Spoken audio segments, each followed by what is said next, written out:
Democrat party की मरकजी रहनुमा और साबिक अमरीकी वज़ीर ख़ारजा हिलरी क्लिंटन अमरीकी रियासत कैलिफोर्निया के कांग्रेशनल डिस्ट्रिक्ट 40 से कांग्रेस के पाकिस्तानी नियाद अमरीकी उम्मीदवार डॉक्टर आसिफ महमूद की हमायत में खुलकर सामने आ गई हैं। न्यूयॉर्क में कम्युनिटी रहनुमा मिर्ज़ा खावर बेग और साथियों के ज़ेर एहतमाम डॉक्टर आसिफ के एजाज़ में फंड रेजिंग इस्तकबालिये में हिलरी क्लिंटन ने खुसूसी शिरकत की और उन्हें आइंदा कांग्रेसमैन करार देते हुए कहा कि उनकी कामयाबी डेमोक्रेट पार्टी की बड़ी कामयाबी होगी। He opened his practice in California.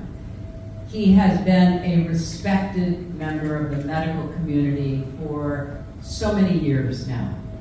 But what you might not know is that from the moment he opened his door as a physician, he made it clear he would never turn away anyone who needed his medical help. Doctor Asif Mahmood, जिन्होंने Democrat primary election में बड़ी फतह हासिल की, नवंबर में congressional district 40 से मौजूदा Republican congressman को डी-सीट करने के लिए पुरअज़म हैं।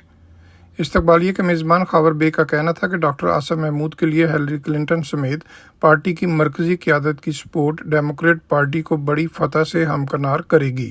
Hillary Clinton is most popular personality in Pakistani American community. It is not small thing. Dr. Saab, you built Hillary Clinton in Pakistani American community. We would like to thank you also, and we will support and more already we supporting. But you built Hillary Clinton. This is not a small movement for Pakistani American community.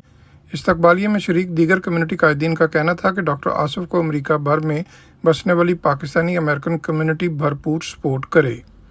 Doctor Asif Mahmood अगर कामयाब हो जाते हैं तो अमरीकी कांग्रेस में पहुंचने वाले पहले पाकिस्तानी नियाद अमरीकी कांग्रेसमैन होंगे। Mohsin Zaheer, channel 5, New York.